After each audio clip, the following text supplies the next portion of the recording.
월급이 올랐습니다. 처음엔 기분이 좋습니다. 통장에 찍힌 숫자를 보고 괜히 한 번 더 확인합니다. 이번 달은 조금 숨통이 트이겠는데? 그동안 참았던 것도 하나쯤 사도 되겠는데? 그런 생각이 듭니다.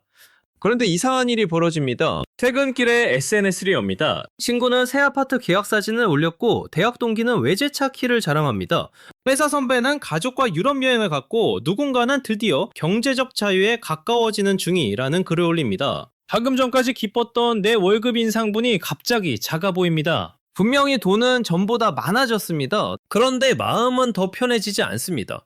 오히려 이상하게 조급해집니다. 나만 뒤처지는 것 같고 내가 받은 돈은 별것 아닌 것 같고 내 삶은 아직 한참 부족한 것처럼 느껴집니다. 이럴 때 우리는 보통 이렇게 생각합니다. 내가 욕심이 많아서 그런가? 내가 감사할 줄 몰라서 그런가? 아니면 아직 돈이 충분히 없어서 그런가?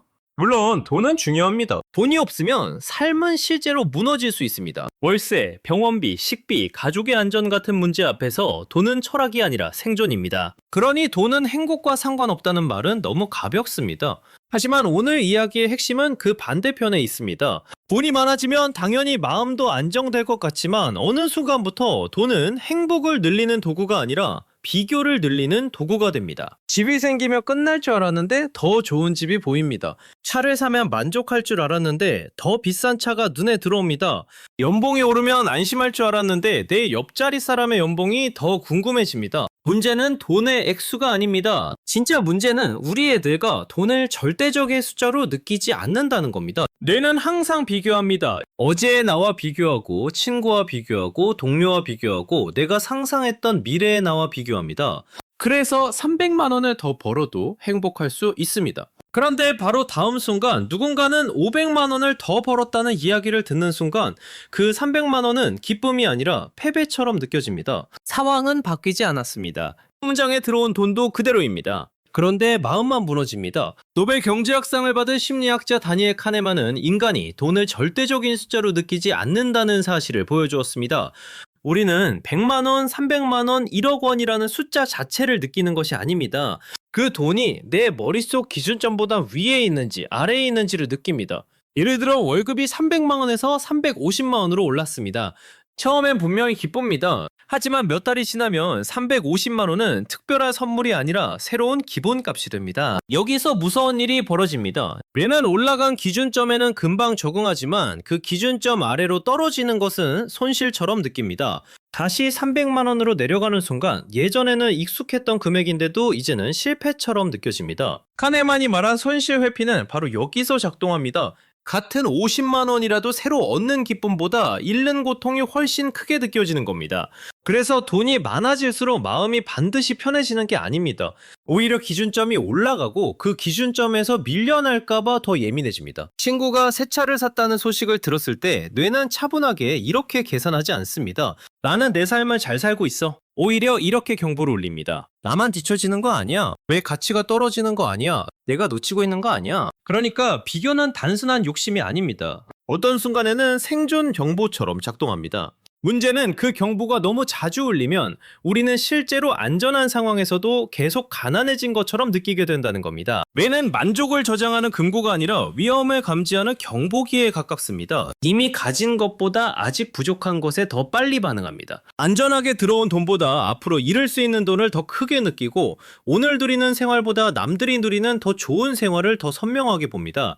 이건 마치 스마트폰 화면 밝기를 올리는 것과 비슷합니다. 처음에는 화면이 훨씬 선명해져서 좋습니다. 그런데 눈은 금방 그 밝기에 익숙해집니다. 조금 전까지 충분했던 밝기가 어느 순간 어둡게 느껴집니다. 그래서 다시 밝기를 올립니다. 문제는 화면만 밝아지는 것이 아니라 내 눈의 기준도 같이 바뀐다는 겁니다.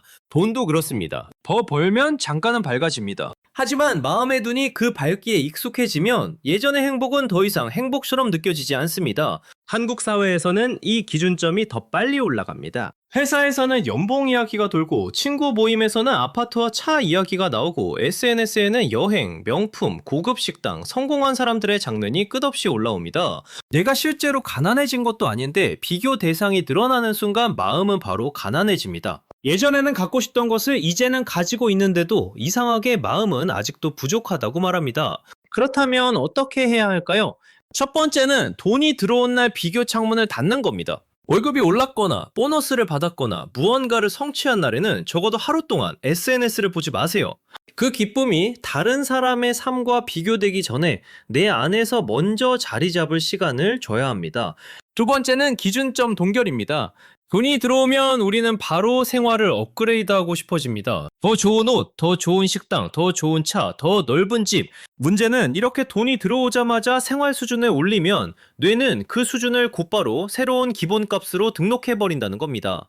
그래서 월급이 올라도 이상하게 남는 돈은 없고 전보다 더 벌어도 여전히 부족합니다. 그러니 수입이 늘어난 뒤 딱 3개월만 생활 수준을 그대로 유지해 보세요. 그리고 늘어난 돈은 자동으로 다른 계좌로 보내는 겁니다. 가능하면 자주 보지 않는 계좌가 좋습니다. 핵심은 절약이 아닙니다. 뇌에게 이렇게 가르치는 겁니다. 내 안전은 더 비싼 소비에서 오는 게 아니라 조용히 쌓이는 여유에서 온다. 로고가 크게 박힌 옷을 사는 순간은 잠깐 기분이 좋습니다. 하지만 보이지 않는 계좌에 돈이 쌓이면 마음 깊은 곳의 불안이 조금씩 줄어듭니다. 기준점이 소비 쪽으로 올라가기 전에 안전 쪽으로 먼저 고정시키는 겁니다. 세 번째는 이미 가진 돈이 나를 도와준 순간을 기록하는 겁니다. 거창한 감사 얘기가 아니어도 됩니다. 오늘 먹은 따뜻한 밥, 병원에 갈 수 있었던 돈, 비 오는 날 탔던 택시, 부모님께 보낸 작은 용돈, 이렇게 한 줄만 적어보세요. 돈은 비교할 때 불안을 만들지만 사용된 순간을 기억할 때 안정감을 만듭니다. 어쩌면 중요한 건 돈을 부정하는 것이 아닙니다. 돈은 분명히 필요합니다. 다만 돈이 많아지는 속도보다 마음의 기준점이 더 빨리 올라가면 우리는 늘 제자리에서 부족함만 느끼게 됩니다. 돈이 많아지는 것보다 더 어려운 일은 많아진 돈을 마음이 실제로 느끼게 만드는 일일지도 모릅니다. 오늘 여러분에게도 이런 순간이 있었나요? 분명히 전보다 나아졌는데 누군가와 비교한 뒤 갑자기 내 삶이 초라하게 느껴졌던 순간.